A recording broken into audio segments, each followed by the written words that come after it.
রাত পোহালেই পালিত হবে রাধাষ্টমী ব্রত। জানেন রাধাষ্টমী ব্রত পালনের সঠিক নিয়মগুলি কি কি? রাধাষ্টমীর পূজাবিধি কি? রাধাষ্টমী ব্রত পালনে কি ফল লাভ হয়? বাড়িতে কিভাবে খুব সহজেই রাধাষ্টমী ব্রত পালন করবেন? রাধাজিকে কোন কোন ভোগ নিবেদন করবেন এদিন? রাধাষ্টমীর অষ্টমী তিথি কখন শুরু হচ্ছে এবং কখনই বা শেষ হবে?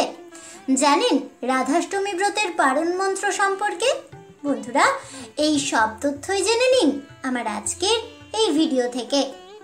রাধাষ্টমী ব্রত কি এবং কেনই বা এই ব্রত পালন করা উচিত তা জানতে হলে অবশ্যই ভিডিওটি স্কিপ না করে শেষ পর্যন্ত দেখতে থাকুন। নমস্কার বন্ধুরা, অজানার পথের নতুন পর্বে আপনাদের সকলকে স্বাগত জানাই। সনাতন হিন্দু ধর্মে জন্মাষ্টমীর মতোই গুরুত্বপূর্ণ একটি ব্রত হলো রাধাষ্টমী ব্রত।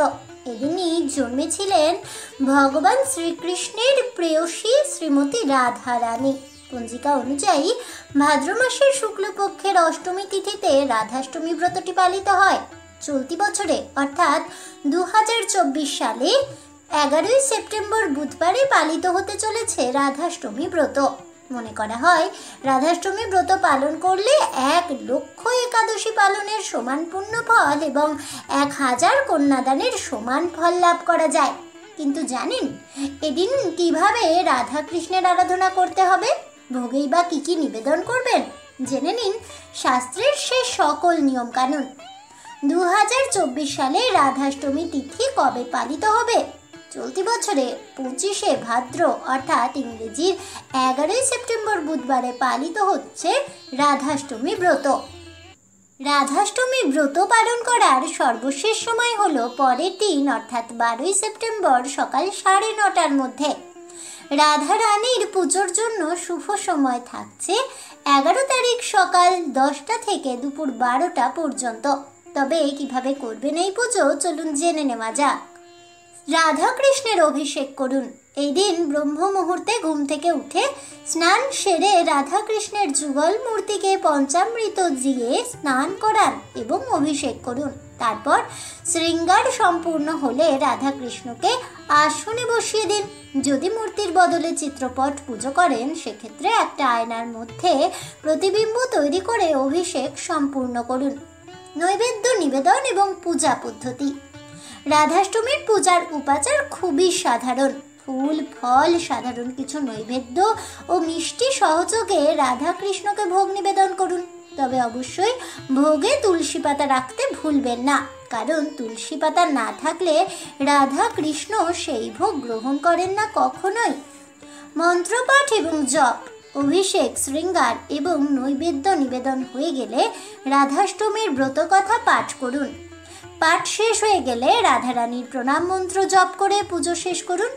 আর সেই প্রণাম মন্ত্র হলো তপ্ত কাঞ্চন গৌরাঙ্গী রাধে বৃন্দাবনেশ্বরী মৃষভানু সুতে দেবী তাং প্রণমামি হরিপ্রিয়ে। রাধাকে কেউ বলেন শ্রীকৃষ্ণের লাদিনী শক্তি, আবার কেউ বলেন রাসলীলা থেকেই রাধা নামটির উৎপত্তি হয়েছে। তবে তাতে কোনো দোষ নেই, কিন্তু রাধা নামের আরও একটি নিগূঢ় অর্থ আছে। রা শব্দটা এসেছে রমণ শব্দ থেকে, যেখানে রমণ শব্দের অর্থ হচ্ছে আনন্দ বর্ধনকারী, আর ধা শব্দটা এসেছে ধারণ থেকে। রাধার শব্দের পূর্ণ অর্থ হলো আনন্দকে ধারণ করা, অর্থাৎ যিনি আনন্দকে ধারণ করে থাকেন তিনি হলেন শ্রীমতী রাধা রানী। আনন্দ হলেন ভগবান শ্রীকৃষ্ণ। শ্রীকৃষ্ণের আরও এক নাম হলো সচ্চিদানন্দ, সৎ চিত ও আনন্দ। আনন্দ স্বরূপ শ্রীকৃষ্ণকে যিনি মনের মধ্যে ধারণ করে আছেন তিনি হলেন রাধা। রাধাকে বৃষভানু নন্দিনীও বলা হয়। বৃষর অর্থ হলো বিষাদ আর ভানুর অর্থ ভঙ্গ। বৃষভানুর অর্থ হলো যার মন থেকে বিষাদ ভঙ্গ হয়েছে। মানুষের মনের মধ্যে বিষাদ ভঙ্গ হওয়ার পরেই তো মনে আনন্দের সঞ্চার হয়, আর সেই আনন্দটাকে মনে ধারণ করাই হলো রাধা। অর্থাৎ বিষাদ ভঙ্গ হওয়ার পরে সে বিষাদের জায়গায় মনে যে আনন্দের আগমন হয় সে আনন্দ ধারণ করাই হলো রাধা। শ্রীকৃষ্ণকে সচ্চিদানন্দ বলা হয় কারণ তার কোনো বিষাদ নেই, সুখ দুঃখের অবকাশ নেই। তিনি এক অবস্থায় আনন্দের মধ্যে স্থির থাকেন, তিনি কেবল আনন্দেই বিহার করেন, তাই তার নাম সচ্চিদানন্দ।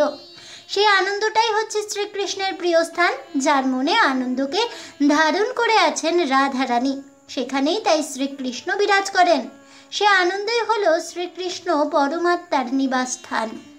এই আনন্দময় কোষের মধ্যে শ্রীকৃষ্ণ পরমাত্মার অংশস্বরূপ আত্মার অবস্থান, অর্থাৎ যেখানে আনন্দ সেখানেই শ্রীকৃষ্ণ, যেখানেই রাধা সেখানেই কৃষ্ণ, আর যেখানে রাধা নেই সেখানে শ্রীকৃষ্ণও নেই। এখানে রাধা কোনো নারী নয়, যেহেতু আনন্দের কোনো রূপরেখা নেই, তাই মানুষকে সহজে বোঝানোর জন্যে নারী রূপ দেওয়া হয়েছে রাধাকে। রাধাষ্টমীর পুজোর নিয়ম। শাস্ত্রমতে রাধাষ্টমীর দিনে কৃষ্ণ ও রাধার একসঙ্গে পুজো করা হয়ে থাকে।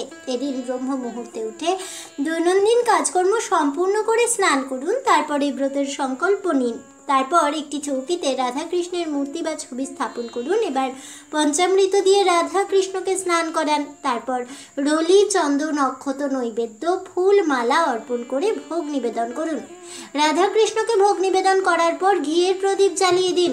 ভজন ও মন্ত্র জপের মাধ্যমে রাধা কৃষ্ণের স্তুতি করুন। রাধাষ্টমীর দিনে শ্রী রাধা কৃপা কটাক্ষ স্তোত্রটি পাঠ করুন। শেষে আরতি করে ক্ষমা প্রার্থনা করুন। পরদিন বিবাহিত মহিলা ও ব্রাহ্মণ ভোজন ও দান দক্ষিণা দিয়ে ব্রত পালন সম্পূর্ণ করুন। রাধাষ্টমীতে রাধাজিকে খুশি করার কিছু মন্ত্র রয়েছে। রাধাষ্টমীর দিন কিছু মন্ত্র জপ করলেই রাধারানীকে প্রসন্ন করা যায়। এদিন কোন কোন মন্ত্র জপ করলে কি ফল লাভ হয়, চলুন জেনে নেওয়া যাক। ষড়াক্ষর রাধা মন্ত্র। শ্রী রাধা ওই স্বাহা। এই মন্ত্র ধর্ম, অর্থ ইত্যাদিকে প্রকাশ করে। রাধাষ্টমীতে 108 বার এই মন্ত্র জপ করলে তার বিশেষ আশীর্বাদ পাওয়া যাবে। সপ্তাক্ষর রাধা মন্ত্র। ওম হ্রিং রাধিকা ওই নমঃ এবং ওম হ্রিং শ্রী রাধা ওই স্বাহা।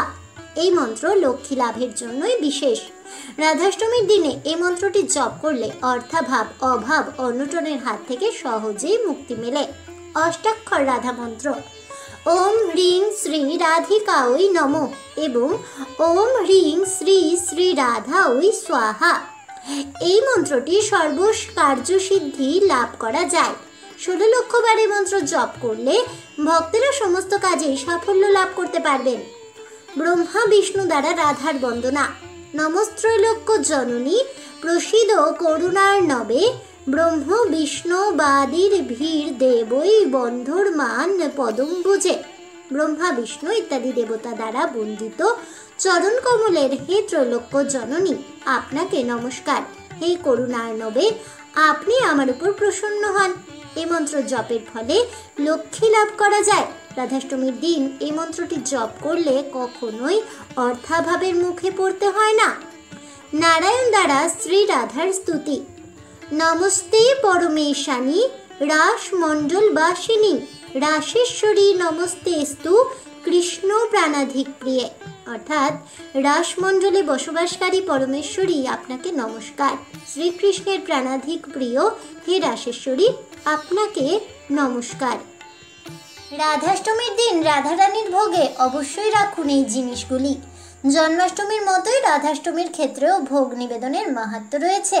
রাধারানীর পছন্দের খাবারের তালিকায় সবার প্রথমেই রয়েছে বিভিন্ন রকমের ভাজাভুজি জাতীয় জিনিস, যেমন বেগুন ভাজা, কুমড়ো ভাজা, আলু ভাজা ইত্যাদি নিবেদন করুন শ্রীমতী রাধারানীকে। এছাড়াও ভগবান শ্রীকৃষ্ণের মতনই ঘি এবং ক্ষীর রাধারানী বিশেষ পছন্দ করেন, তাই পাশাপাশি রাধারানীকে ক্ষীর ও মিষ্টি নিবেদন করুন। এদিনে গাটি কচু রাধারানীকে নিবেদন করুন। গাটি কচু রাধারানীর বিশেষ পছন্দের সবজি, তাই এই কচু দিয়ে সবজি তৈরি করে রাধারানীকে নিবেদন করুন। রাধাষ্টমীর ব্রত পালন করলে কি ফল লাভ হয়, চলুন জেনে নেওয়া যাক। হিন্দু ধর্মে যখনই ভগবান শ্রীকৃষ্ণের নাম নেওয়া হয় তখনই রাধারানীকে স্মরণ করা হয়। বলা হয় রাধা ছাড়া কৃষ্ণ নাম অসম্পূর্ণ। পদ্মপুরাণ অনুসারে রাধাজি শ্রদ্ধেয় যাদব রাজা বৃষভানুর ঘরে জন্ম নিয়েছিলেন এবং তাকে দেবী লক্ষ্মীর রূপ হিসেবেই মানা হয়। 1. সমৃদ্ধির সূচনা হয়। 2. ঘরে অমঙ্গল হয় না। 3. দুর্গতির নাশ হয়, সকল দুঃখ দুর্দশা দূরে চলে যায়। 4. ভগবান শ্রীকৃষ্ণের চরণে ঠাঁই মেলে। 5. লক্ষ্য একাদশীর সমান পুণ্যফল লাভ হয় শুধুমাত্র রাধাষ্টমী ব্রত পালন করলেই। রাধাষ্টমী পারণ মন্ত্র। পারণ আরম্ভের মন্ত্র। সর্বায় সর্বেশ্বরায় সর্বপতয়ে সর্বসম্ভবায় গোবিন্দায় রাধে জিগো নমো নমো। পারুন শেষের মন্ত্র। ভূতায় ভূতেশ্বরায় ভূতপতয়ে ভূতসম্ভবায় গোবিন্দায় রাধে জিগো নমো নমো। শ্রী রাধার প্রণাম মন্ত্র। তপ্ত কাঞ্চন গৌরাঙ্গী রাধে বৃন্দাবনেশ্বরী বৃষভানু সুতে দেবী তাং প্রণমামি হরিপ্রিয়ে।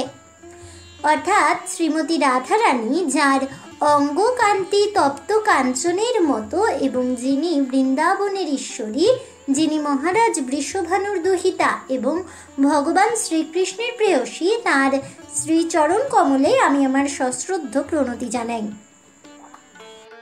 আজ এ পর্যন্তই। জয় শ্রীমতী রাধা ঠাকুরানীর জয় হোক, জয় হোক ভগবান শ্রীকৃষ্ণের। এই বলে আমার আজকের ভিডিওটি আমি এখানেই শেষ করছি। তাহলে বন্ধুরা, রাত পোহালে পালন করুন রাধাষ্টমী ব্রত। আর রাধাষ্টমী ব্রত কিভাবে পালন করবেন, বাড়িতে কিভাবে সহজেই রাধাষ্টমীর পূজা করবেন, সে সমস্ত তথ্য সম্পর্কে জানতে পেরে এবং রাধাষ্টমীর মন্ত্র সম্পর্কে জানতে পেরে আপনাদের কেমন লাগলো অবশ্যই আমাকে কমেন্টে জানাবেন। ভিডিওটি ভালো লেগে থাকলে লাইক শেয়ার করতে ভুলবেন না। আমার চ্যানেলের নতুন বন্ধু হয়ে থাকলে চ্যানেলটিকে সাবস্ক্রাইব করে দেবেন, পাশে থাকা বেল বাটনটি প্রেস করে রাখবেন নতুন ভিডিওর নোটিফিকেশন পাওয়ার জন্য। দেখা হচ্ছে পরের ভিডিওতে।